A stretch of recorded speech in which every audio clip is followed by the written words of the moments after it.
22절, 23절 말씀. 네, 함께 읽겠습니다. 오직 성령의 열매는 사랑과 희락과 화평과 오래 참음과 자비와 양선과 충성과 온유와 절제니 이 같은 것을 금지할 법이 없느니라. 아멘. 이제 오늘은 충성의 열매입니다. 충성이라는 뜻은 한국말로 하면 우리가 잘 알 수가 있죠. 충성을 맹세하고 군인들에게서나 뭐 어떤 일을 맡은 사람들에게서 기대되는 것이 이제 충성이잖아요. 그래서 충성의 뜻을 알고는 있는데, 근데 원래 성경이 말씀하시는 충성의 뜻이 무엇인가? 이걸 먼저 잘 알 필요가 있습니다. 그래서 오늘 이 갈라디아서 5장 22절에 나오는 이 충성은 헬라어 성경으로 우리가 본 것이니까요. 헬라어 원어에 보면은 이게 피스티스죠, 피스티스. 근데 피스티스와 이제 구약 성경에는 우리가 잘 아는 단어가 있어요. 아멘이라는 단어가 구약에 나오죠. 아멘. 그래서 아멘은 동사예요. 믿습니다 하는 동사고, 이제 아만이라는 것은 명사형으로 믿음이라고 부를 수가 있어요. 아만. 근데 이 피스티스가 바로 믿음이라는 그런 뜻입니다. 그래서 동사로 하면 피스티오는 이제 믿는다 이런 뜻이죠. 그래서 우리가 이 단어를 보니까 충성으로 되어 있지만 원어는 믿음으로 되어 있다는 것입니다. 믿음, 피스티스. 그래서 이 의미를 우리가 먼저 여기서 이 구약성 오늘 본문에서 말씀하시는 것은 믿음의 열매라는 걸 우리가 먼저 알아야 됩니다. 믿음이 굉장히 중요하죠. 그래서 이제 이 충성이라는 이 단어 번역된 이 피스티스의 뜻이 딱 믿음 그 하나만 있는 건 아닙니다. 믿음이 있으면 일어나는 여러 가지 또 결과들이 한 3가지가 이렇게 나와서 총 4가지의 의미로 이렇게 번역을 하고 있습니다. 그러니까 이제 신학사전에서 보면은 TDNT라는 신학사전에서 보면 이 피스티스라는 단어를 한 4가지 의미로 번역을 하고 있습니다. 그래서 그 의미부터 우리가 잘 알아야 되는데, 첫째는 말 그대로 이게 믿음인데요. 그냥 아무거나 믿는 믿음이 아닙니다. 여기는 반드시 하나님과 관련되어 있는 것입니다. 이 믿음은 하나님과 관련되어 있어요. 그래서 물론 인간도 관련되어 있습니다. 인간과 하나님의 관계에서 인간이 믿는 것, 이것이 이제 여기서 말하는 믿음이죠. 그래서 제가 질문을 드려보면 하나님과의 관계에서 여러분 무엇을 믿습니까? 하나님 예수님과의 관계에서 여러분은 무엇을 믿습니까? 나와 하나님과의 관계 속에서 나는 무엇을 믿습니까? 하나님이 날 사랑하신다는 걸 믿으시죠? 그게 굉장히 중요하지 않습니까? 하나님 날 미워하셔. 이렇게 되면 이게 믿음이 없는 거예요. 부모와 자식 관계에서도 뭐 자식들이 부모가 자기를 미워한다고 생각하면 믿음이 깨져 있잖아요. 그러니까 제일 중요한 것은 하나님 날 사랑하신다는 믿음이죠. 근데 어떻게 사랑하시는 것일까? 그게 이제 성경을 읽어보니까 어떻게 사랑하십니까? 하나님이 죄로 죽고 멸망받을 나를 구원하시는 그러한 사랑을 베풀어 주셨구나. 이것을 우리가 성경을 통해서 깨닫습니다. 그래서 하나님께서 나를 구원하신다. 이것을 우리가 믿는 것입니다. 물론 하나님 자체에 대해서는 하나님은 우주 만물을 다 만드시고 지금도 이 만물을 다스리고 계시다. 이것도 우리가 믿고 있잖아요. 이런 것들을 이제 믿음이라고 하는 것이죠. 그런데 중요한 것은 예수님을 통해서 우리에게 영원한 구원을 주신다. 그것을 믿는 것이 믿음의 핵심이라고 볼 수 있습니다. 또 예수님에 대해서는 무엇을 믿습니까? 예수님께서 우리에게 영원한 구원을 주시는 분, 하나님 나라에서의 영원한 구원을 얻게 하시는 분, 그리스도이시다. 이것을 우리가 이제 믿는 것이죠. 이것은 우리가 사도신경을 고백해 보면 거기에 나오는 내용이기도 합니다. 그래서 우리 하나님 아버지, 예수 그리스도, 성령님 이런 분들이 우리에게 무엇을 해주시는가 하는 것을 우리가 믿는 것, 이것을 믿음이라고 하는데, 이 믿음이 굉장히 중요한 것입니다. 이 원초적인 믿음. 이게 믿음이 있으면 우리 인생을 살아가면서 나를 구원하시는 하나님께서 이 세상에 살 때 필요한 것을 채워주시지 않겠습니까? 그런 생각이 드는 거예요. 그렇죠? 하나님이 나에게 영원한 생명도 주시는데 이 땅에서 살아가는 동안 육체적인 생명도 주실 것이고 또 필요한 것들을 공급해 주신다는 것이죠. 그래서 바로 그 원초적인 믿음을 가진 사람들은 파생적으로 여러 가지 것들을 믿게 돼 있어요. 근데 그게 딱 안 믿겨지면은 그 뒤에 다른 것들은 잘 안 믿겨지는 것입니다. 그래서 제일 중요한 것은 하나님이 나를 사랑하시고 나에게 영원한 생명을 주신다. 예수님을 통해서 영원한 생명을 주신다. 바로 이게 복음인데요. 이것을 믿는 믿음인 것입니다. 이 믿음에서 모든 게 출발되는 것입니다. 여기서부터 이제 충성이라는 의미가 이제 나오기 시작하는 것인데, 첫 번째 의미는 지금 말씀드린 대로 하나님과 예수님에 관련된, 나와 관련된 그런 어떤 믿음, 아까 내용은 제가 설명을 드렸고요. 이게 바로 이 피스티스의 뜻이고, 두 번째는 그러한 확신과 어떤 믿음을 갖게 되면 거기로부터 무엇이 나오냐면 하나님에 대한 신뢰가 나온다는 것입니다. 신뢰라는 것은 무엇입니까? 신뢰는 맡기는 걸 말하는 것이죠. 내가 하나님을 믿으면 하나님께 맡기는 것입니다. 그래서 믿음으로부터 나오는, 그러니까 피스티스의 뜻은 신뢰를 포함하는 거예요. 그런데 가만히 생각해 보면 지 출발점이 무엇입니까? 믿음에서 출발하는 것입니다. 그 믿음. 그게 있으면 그 다음에는 우리가 하나님을 신뢰하게 되는 것이죠. 하나님께 맡기는 것입니다. 여러분, 하나님께 무엇을 맡기고 있습니까? 이제 이게 믿음의 어떤 상태를 말하는 거예요. 자기의 믿음의 상태. 내가 하나님께 무엇을 맡기고 있는가? 과연 내 생명도 맡기고 있는가? 내 미래도 맡기고 있는가? 또 내가 당장 먹고 사는 이런 문제도 맡기고 있는 것인가? 뭐 이런 것들입니다. 이런 모든 부분들을 내가 맡기고 있는가? 그런 것이죠. 어느 정도까지 맡기는 것인가? 나는 전폭적으로 맡기는 것인가? 다 하나님께 맡기는가? 하나님께서 모든 것의 주인이 되셔서 하시도록 그렇게 맡기는 것인가? 이것이 이제 바로 신뢰. 그래서 지금 피스티스의 뜻은 이렇게 믿음, 신뢰. 다음 단계는 뭐가 될까요? 하나님께 이제 모든 걸 맡기는 사람은 더 적극적으로 나간다면 무엇입니까? 네. 순종인데, 이것은 이제 다른 표현으로 하나님에 대한 거룩한 열정으로 그렇게 번역을 합니다. 거룩한 열정. 그러니까 열정이 생기는 것입니다. 하나님을 믿고 하나님께 맡기고 하는 사람은 하나님에 대한 어떤 뜨거운 또 거룩한 이런 열정이 생긴다는 것입니다. 그런 열정이 무엇이겠습니까? 여러분, 하나님에 대한 열정이 있으십니까? 하나님에 대한 열정이 있는 사람은 예배 드릴 때 다르잖아요. 벌써 열정이 있으니까 내가 어떻게 하면 하나님을 높일까? 하나님을 찬양할까? 이런 마음이 자꾸 드는 것입니다. 근데 사실 저는 요새 묵상하면서 어떤 사람은 왜 이렇게 뜨거운 열정이 있을까? 믿음이 있어서 그런 것입니다. 하나님이 정말 좋으신 분이라는 믿음이 있으면요, 하나님에 대한 열정이 생기는 것입니다. 근데 믿음이 약하면 열정도 사그라드는 것입니다. 모든 것의 출발은 믿음에 있다는 것을 제가 깨달았는데요.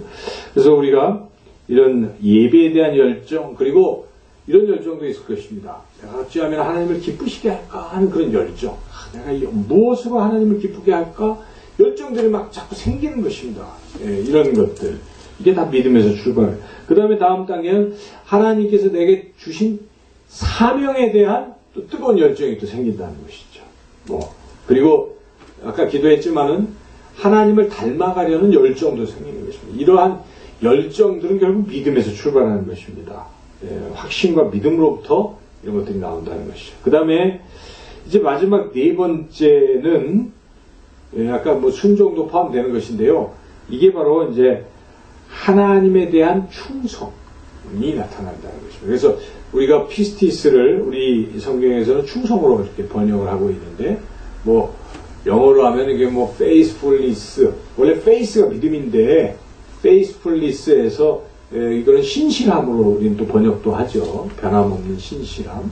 그런 것을 말하고 있는데, 이게 바로 fidelity 이런 말로도 번역이 돼서, 이게 바로 이제 그 충성이라는 뜻으로 번역이 됩니다. 그러니까 피스티스라는 단어 하나를 가지고 이렇게 영어에서는 여러 각도로도 번역을 했어요. 네 가지로. 그래서 이 마지막에 지금 그 다 믿음으로, 처음에 시작한 정의 믿음으로부터 출발해서 결국 하나님께 대한 충성으로까지 연결되는 것이다. 우리 신앙의 형태가 그런 것인데 최종 끝이 충성 아니겠어요? 처음에는 예수님 처음 믿으면 믿음으로 기뻐하잖아요. 야, 나 사랑하시고 나를 사랑하시고 기뻐하다가 그 믿음이 커지면 야, 그래 내 인생 다 맡기자 하고 맡기는 일이 시작되는 것입니다. 막 맡기기 시작하잖아요. 또 맡기다 보면 이제 거기까지는 내 인생에 대한 어떤 하나님에 대한 받는 것만 생각했는데 그 다음에 하나님에 대한 어떤 관심과 열정이 막 생기고 있어요. 하나님 어떻게 기쁘시게 할까 하다가 그 끝은 무엇이겠습니까? 충성을 끝나는 것입니다. 그래서 결국 충성이 마지막이라고 보여지는 것이죠. 하나님께 대한 충성. 근데 오늘 이 갈라디아서 5장 22절의 이 피스티스를 지금 우리 개정판에서 뭘로 번역하고 있습니까? 충성으로 번역하고 있어요. 근데 제가 보니까 다른 여러 성경들 다 보니까 킹제임스 버전은 그냥 믿음으로 번역을 했더라고요. 페이스로. 근데 여기서는 충성으로. 우리 또 여러 영어 성경본들도 충성으로 번역한 것이 많다는 것이죠. 그래서 아마도 우리 인간이 할 수 있는 어떤 믿음의 표현의 가장 그게 충성 아니겠어요? 그래서 결국 성령의 열배로서 충성을 지금 말하고 있다. 이렇게 우리가 깨달을 수가 있죠. 그러면 이 충성에 대해서도 좀 의미를 여러 가지 아주 확실하게 또 생각해 봐야 되겠는데, 오늘은 그래서 이 충성의 의미를 좀 세분화해서 생각해 보려고 합니다. 충성하면은 하나님과의 관계에서 말하는 거잖아요. 첫째는 하나님을 배신하지 않는 것이 충성이라는 것입니다. 왜 원래 충성의 반대말은 무엇입니까? 배신 아니겠어요? 배신.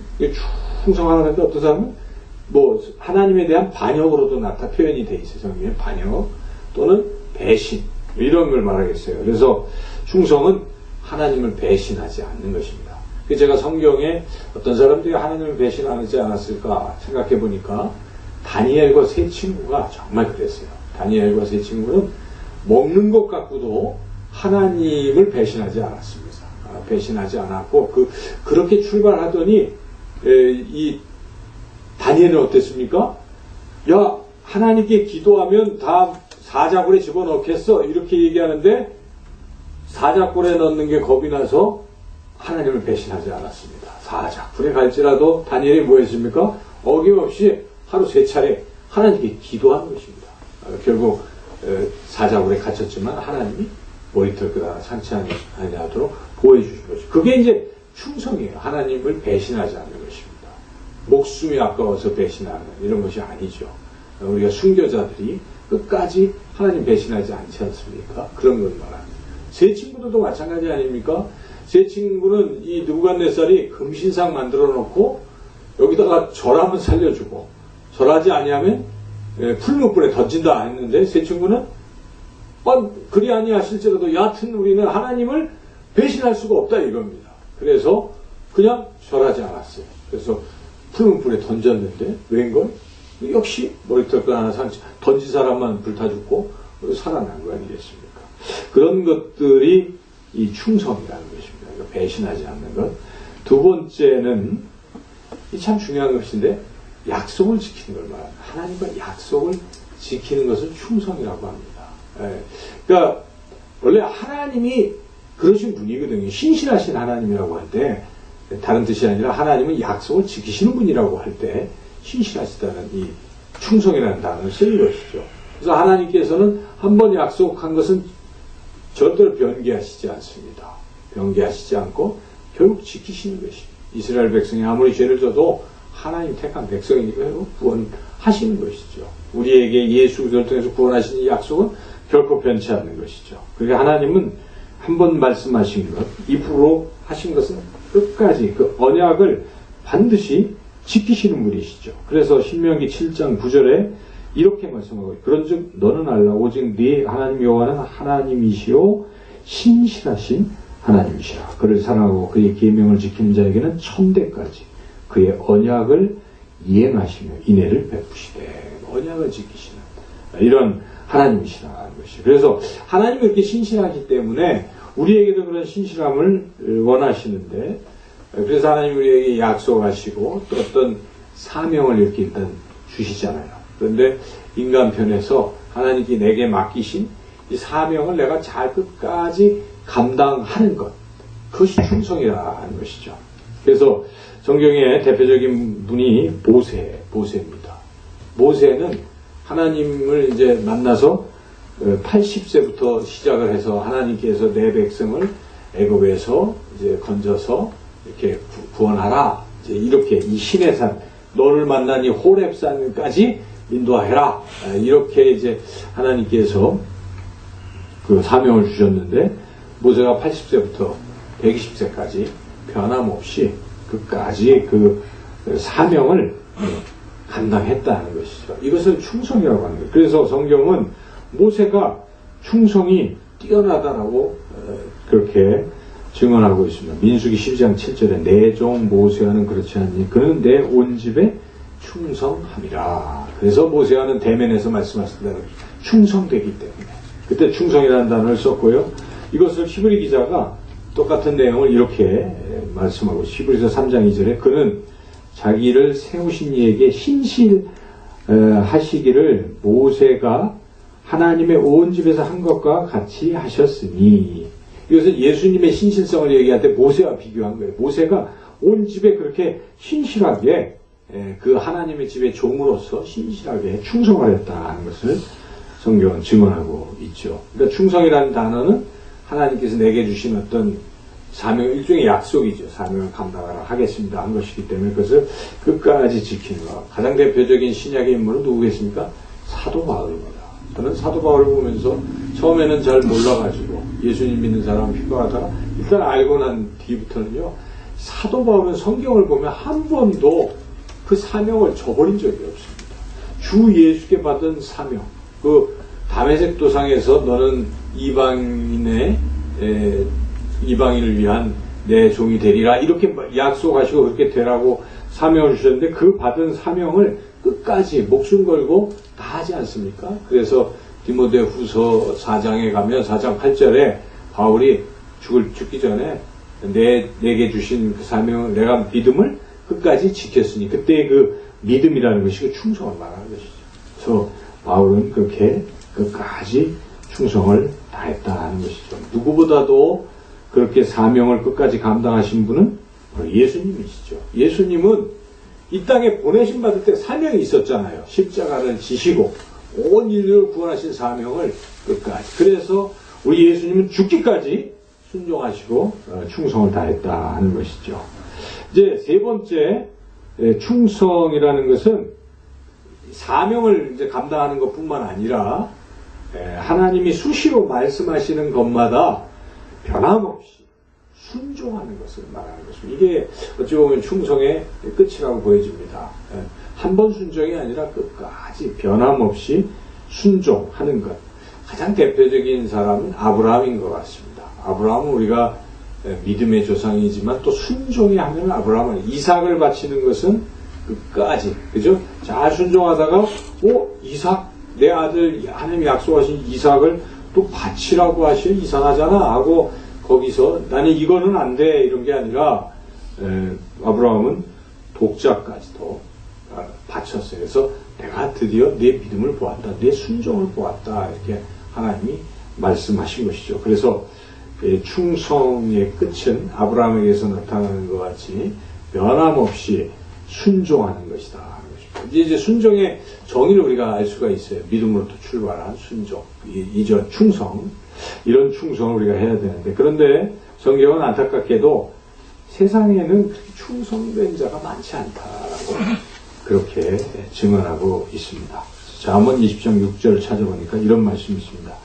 아는 사람이 각기 자기의 인자함을 자랑하나니 충성된 자를 누가 만날 수 있으랴. 하나님께 충성하지는 않고 자기의 어떤 인자함을 자랑하고 자기 자랑에 들떠 있지 하나님께 대한 어떤 충성은 없다. 이렇게 성경은 증언하고 있습니다. 또 성경을 찾아보니까 충성되지 못한 것을 하나님은 심지어 악하다라고도 말씀하고 있습니다. 우리 충성을 안 하면 그만이지 이렇게 생각하지만 성경은 그렇게 말씀하지 않습니다. 시편 5장 9절에서 이렇게 말씀합니다. 그들의 입에 신실함이 없고 그들의 심중이 심히 악하며 그들의 목구멍은 열린 무덤 같고, 이렇게 이 신실함이 없는 것이 결국 악한 것으로 연결되어 있다는 것을 말씀하고 있습니다. 이스라엘 백성이 결국 이렇게 충성되지 못해서 멸망했다는 것이죠. 네. 우리가 충성해야 한다는 것입니다. 충성은 하나님의 마음을 시원케 해드려요. 마치 얼음 냉수처럼 여름철에 그렇게 하나님의 마음을 시원케 해드리는 게 충성된 자라고 말씀하고 있습니다. 그리고 또 맡긴 자에게 구할 것은 충성이라고 성경에 말씀하고 있기 때문에 우리는 이렇게 충성의 열매를 반드시 맺어야 하겠습니다. 딱 두 가지 자세만 생각해 보면 성경에 나온 제가 성구들을 가지고 생각해 봤을 때 하나님께서는 두 가지를 특별히 요구하시는 것입니다. 충성할 때 첫째는 작은 일에 충성하라는 것입니다. 작은 일에. 네. 우리는 큰 일만 자꾸 생각하지만 작은 일에도 충성하라는 뜻입니다. 작은 일부터 충성하라는 것이죠. 그래서 누가복음 16장 10절에서 예수님이 이렇게 말씀하십니다. 지극히 작은 것에 충성된 자는 큰 것에도 충성되고 지극히 작은 것에 불의한 자는 큰 것에도 불의하니라. 그러니까 작은 걸 보면 알 수 있다는 것입니다. 그래서 우리가 정말 진실되게 충성된 사람이 된다, 그렇게 되기를 원한다 그러면 우선 작은 일부터 자꾸 충성해야 된다는 것입니다. 뭐든지 하나님 내게 어떤 일을 맡기시건 작은 일에 충성해야 된다는 것이죠. 그리고 이제 충성은 결국 죽을 때까지 하는 거기 때문에 죽기까지 순종하라. 요한계시록 2장 10절에. 그러니까 작은 일부터 출발해서 끝까지 죽기까지 충성하는 그런 태도, 자세를 우리가 가져야 되겠습니다. 충성하면 하나님께서는 우리에게 놀라운 복을 주시겠죠. 첫째는 충성하는 사람들은요, 큰 일을 맡기신다는 것입니다. 이게 원리인데, 예수님께서 이렇게 누가복음 19장 17절에 말씀하시죠. 주인이 이르되 잘하였다. 착한 종이요. 내가 지극히 작은 것에 충성하였으니 10고을 권세를 차지하라 하고 이렇게 말씀하시는 거예요. 그러니까 저도 이게 맞는 것 같아요. 보면 삶에서 그런 것 같아요. 작은 일에 이렇게 충성하고 있으면 하나님이 다음 거를 이렇게 자꾸 맡기시는. 우리도 그렇잖아요. 직장에서도 작은 일에 충성하는 사람은 다음 거를 자꾸 맡기지 않습니까? 그래서 큰 일을 자꾸 맡게 되는 것처럼 하나님도 그렇게 하십니다. 그래서 우리가 어쨌든 지극히 작든 크든 내게 주시는 것을 충성스럽게 감당하면 하나님 또 다른 일을 자꾸 큰 일을 맡겨주신다는 것이고, 두 번째는 현실적으로 충성하면은요, 자자손손 복을 받는다는 것입니다. 하나님께 충성된 사람이 있다 그러면 그들의 후손은 복이 넘치도록 그렇게 복을 받는다는 것이죠. 느헤미야 9장 8절에 이런 말씀이 있습니다. 그의 마음이 주 앞에서 충성됨을 보시고 그와 더불어 언약을 세우사 가나안 족속과 헷 족속과 아모리 족속과 브리스 족속과 여부스 족속과 기르가스 족속의 땅을 그의 씨에게 주리라 하시더니 그 말씀대로 이루셨사오매 주는 의로우심이로소이다. 여기에 그의 마음은 아브라함이죠. 아브라함의 그 충성됨을 보시고 약속하시고 그 약속대로 그 후손들에게 그런 복이 임했다는 것입니다. 그러니까 결국 충성된 사람들은 하나님께서 그 후손들에게도 복을 주신다. 그런 말씀입니다. 그리고 잘 아시는 것처럼 충성하면 죽고 나서도 생명의 면류관을 주십니다. 요한계시록 2장 10절에 내가 죽도록 충성하라. 그리하면 내가 생명의 관을 내게 주리라.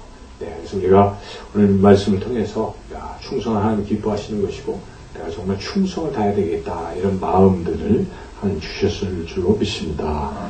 이제 이 충성의 열매를 맺을 때 구체적으로 당연히 우리 힘으로 맺는 게 아니잖아요. 성령의 열매니까 성령 충만하면 성령께서 이렇게 맺게 해 주십니다. 성령 충만하면 순종하게도 되고요. 성령 충만하면 하나님에 대한 열정도 이렇게 생기고 성령 충만하면 믿음도 커지고 이게 다 연쇄적으로 일어나게 되는 것이죠. 그래서 오늘 특별히 기도할 때 이런 순서로 기도했으면 좋겠습니다. 첫째는 결국 충성과 관계된 게 사명 아니겠습니까? 그래서 하나님께 받은 사명 이 무엇인가를 좀 생각해 볼 기회를 가지시고 기도하시면서 하나님 저에게 주신 사명이 무엇입니까? 자꾸 여쭈시면서 기도하시면 성령님께서 깨닫게 내가 너에게 이런 사명을 주지 않았니? 이제 그렇게 말씀하실 것입니다. 그럴 때 말씀을 들으시고 하나님 앞에 하나님 돌이켜보니 하나님 그런 사명을 주셨는데 제가 사실 그렇게 못 사는 것 같아요 하고 하나님 앞에 잘못했어요 하고 또 그렇게 고백할 수도 있겠죠. 고백하시다 보면서 이 결단이 자연스럽게 이루어질 것이죠. 하나님 이제는 제가 이 부분에 사명에 대해서 또 바울처럼 또 누구처럼 하나님 그렇게 할 수 있게 도와주세요 하고 간절히 이 충성의 열매 맺게 해달라고 주여 외치고 이렇게 기도하시면서 성령이 그런 열매를 이제 맺도록 인도하실 것입니다. 그렇게 한번 주여 외치고 음악 좀 틀어주시고 주여 외치고 이 순서에 따라서 한번 사명부터 생각하면서 같이 기도하겠습니다. 짧게 한 3, 4분 정도 기도하겠습니다.